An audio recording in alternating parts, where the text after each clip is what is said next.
Horas e 40 minutos, pauta 6. Especialistas fazem um balanço da economia brasileira e do Paraná e traçam perspectivas para o ano que vem. Entre hoje e a próxima quinta, nós vamos exibir aqui no Jornal da Manhã trechos de programas especiais gravados nas últimas semanas com assuntos relevantes para o Paraná e para o país. O primeiro deles tratou sobre o cenário econômico e as expectativas para a economia em 2025. Os convidados que fizeram o balanço sobre o tema foram Luiz Eliezer Ferreira, economista do Departamento Técnico e Econômico da Federação da Agricultura do Paraná, e o Evânio Felipe, que é economista da Federação das Indústrias do Paraná. Vamos conferir agora então um trecho desse programa especial. Essa taxa de juros mais alta, ela deprime realmente os investimentos. A agropecuária, para os senhores terem uma ideia, ela é dependente de taxas de juros mais baixas para o seu financiamento. Então, todo ano o governo federal tem um plano safra que injeta ali mais de 400 bilhões de reais na nossa agropecuária, e é fundamental que a taxa básica de juros é a referência para a taxa de juros do Plano Safra.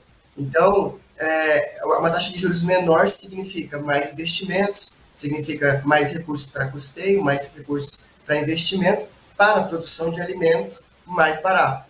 Ou seja, a taxa de juros mais alta, no longo prazo, deprimindo os investimentos, ela reduz a oferta, né? A própria oferta de bens e serviços, o que gera mais inflação. Então, toda a discussão está em torno de como controlar a inflação, como trazer divisas para o Brasil. Foi comentado sobre a taxa de câmbio.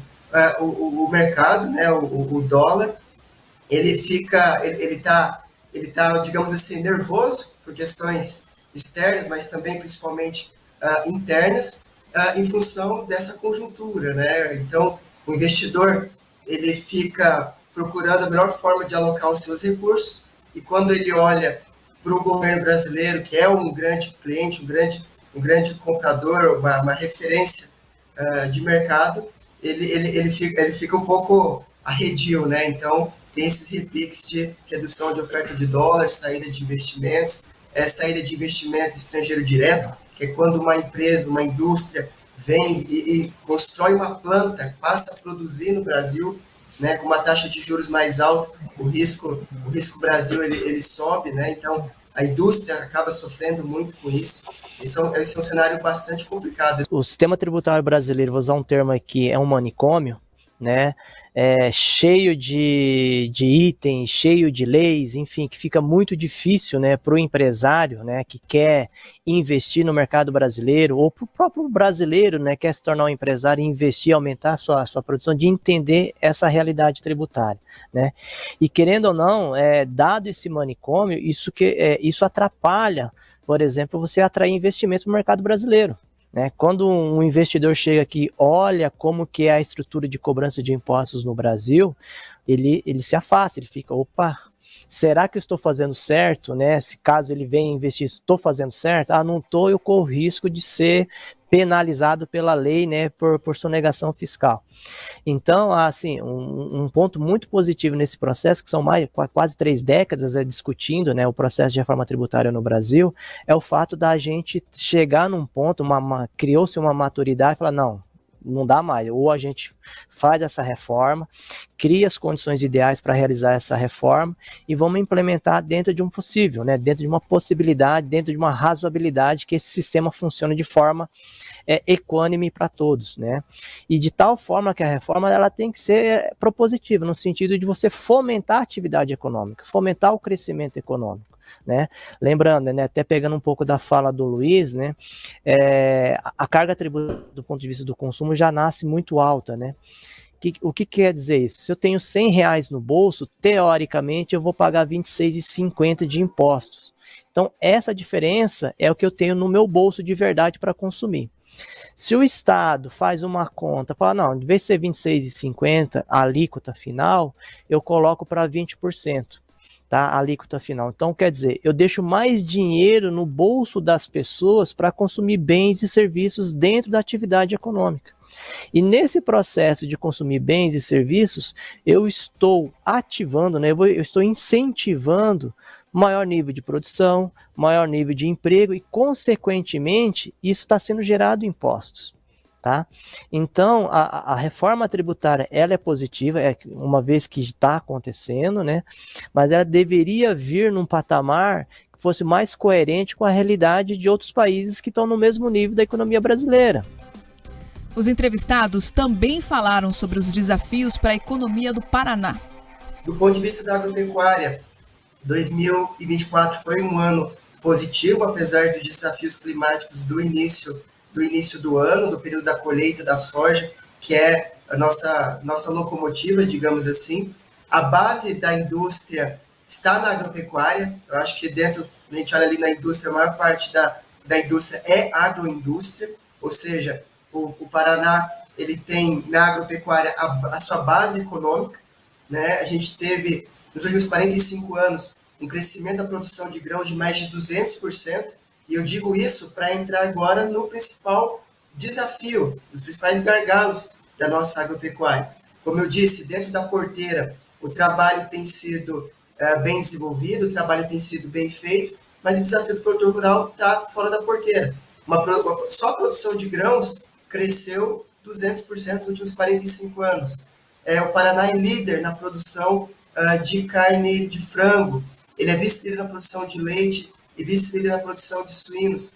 Tudo isso esbarra no escoamento. Nós temos o principal gargalo hoje aqui no estado do Paraná é justamente a infraestrutura e a logística. Então, se a gente tivesse uma logística, aí rodovias, ferrovias, portos, aeroportos de padrão de primeiro mundo, ou que atendesse às necessidades de crescimento da economia paranaense, certamente a gente teria menos focos de pressão sobre os preços dos produtos, e menor seria a inflação lá na ponta final, que é o consumidor, que somos nós, né, que compra bens e serviços, né, para satisfazer as nossas necessidades, né.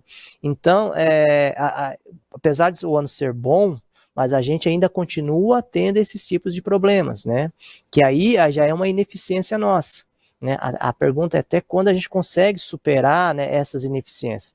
Aí um outro ponto, se a gente crescer 5%, 6% aí durante 10 anos aqui no estado do Paraná da atividade industrial, daqui a pouco a logística já não consegue atender mais. Né, a logística de escoamento das rodovias. Né, se a gente for pegar o Porto, por exemplo, já não consegue atender as demandas, né, previstas aí de crescimento da produção agrícola aqui no estado do Paraná. Já não tem mais, não consegue, não ter vazão para exportar tudo que é produzido pelo estado.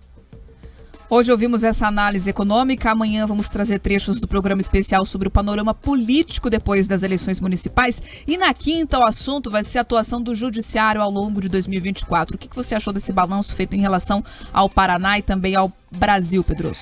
Olha só, Bia, eu concordo com algumas coisas, discordo de outras, mas é isso. Quem faz análise econômica parte muitas vezes de um background, parte de dados diferentes. Eu vou compartilhar aqui com a audiência que me acompanha todos os dias o que eu entendo que devem ser as perspectivas econômicas para 2025, pensando no Paraná e Brasil de forma muito rápida, muito sucinta. Vamos lá.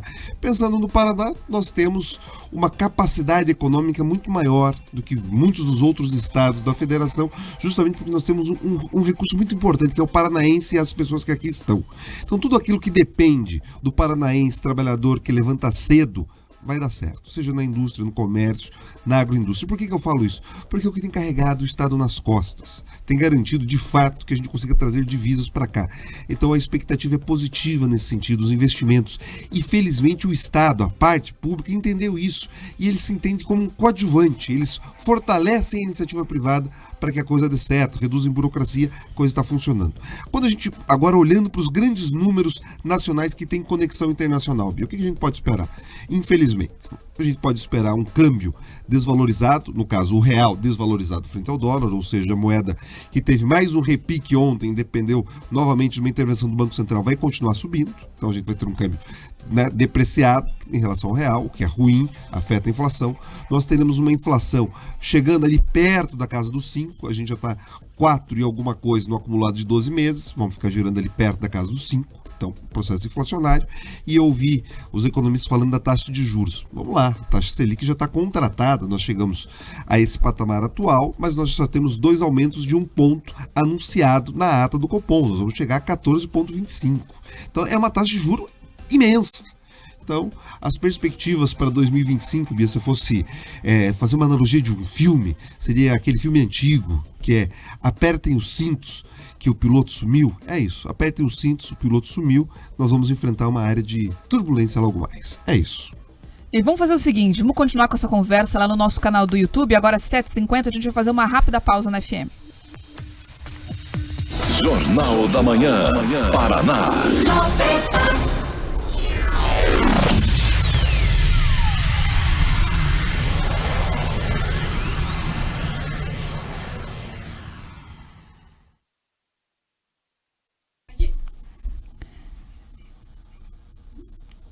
Só o retorno tá aqui ainda com a gente? Isso, beleza, valeu, Grazi.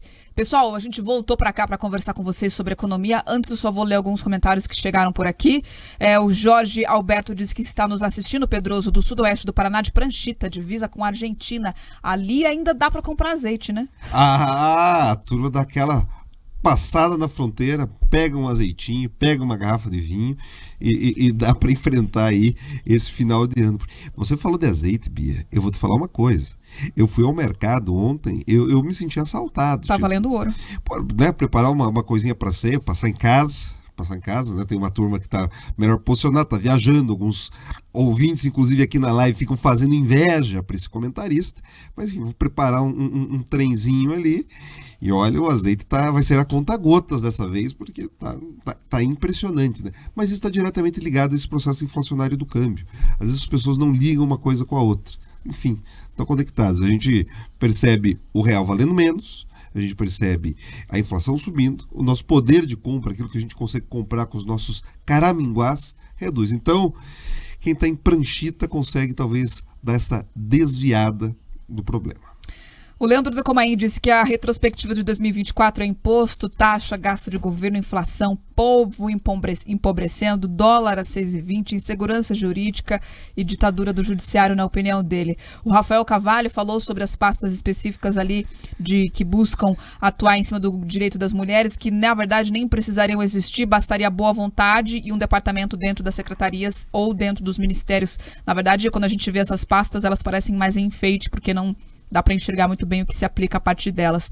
E agora, Pedroso, para a gente continuar no assunto econômico, o que você indicaria para quem quer em 2025 tentar investir, tentar se aproveitar de uma situação de crise para sair um pouco por cima, ou o negócio é mesmo ficar muito cauteloso? Quais são as suas orientações com essa visão de economista? Olha só, vamos lá. Então, seguindo aqui um preceito legal, né? Isso não é recomendação de investimento, porque senão o pessoal da Ambima me pega.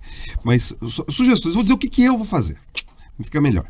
Então, eu provavelmente vou manter, já tenho feito alguns investimentos em renda fixa. Bia, os títulos do Tesouro Direto têm pago valores bastante expressivos ali, né? Eu já encontrei IPCA mais 6, IPCA mais 7, daí você já tem algumas pessoas falando que a gente pode ter IPCA mais 8, você já encontrou títulos ali a 15, 14, então são pagamentos numa renda fixa que você tem um risco muito baixo, que estão valendo muito a pena. Então, eu hoje, com essa situação toda, ou investiria em algo na renda fixa, ou investiria nos famosos bonds, né, que são os títulos da dívida também americanos, né, porque você ganha tanto na valorização da taxa de juros americana, que o Fed ali já disse que talvez vai no ritmo mais baixo, né, reduzir no ritmo mais baixo a questão da taxa de juros lá, e você ainda tem um ganho na questão cambial. Enfim, são duas estratégias que podem ajudar a minha carteira de investimentos, então não estou recomendando para ninguém, mas que pode ser uma estratégia que funcione para esse 2025. Estou sendo mais cauteloso, por isso que estou indo na renda fixa, porque a bolsa tomou uma porrada esse ano, Bia, foi feio, tá? Isso está indo de encontro com o que a gente tem visto, né, em análises e falas aí de muitos economistas. Então, vale pegar esse recorte do Pedroso, assistir, reassistir, entender bem e quem sabe aí, não é uma recomendação, você aprender algo com isso. Eu foco da recomendação porque assim, tem uma legislação específica sobre quem são os profissionais que podem fazer recomendação. Então, nesse caso, não basta estudar economia, ser economista para fazer formalmente recomendação. Você precisa de uma certificação específica. A Graça está fazendo sinal aqui pra gente, vamos correr para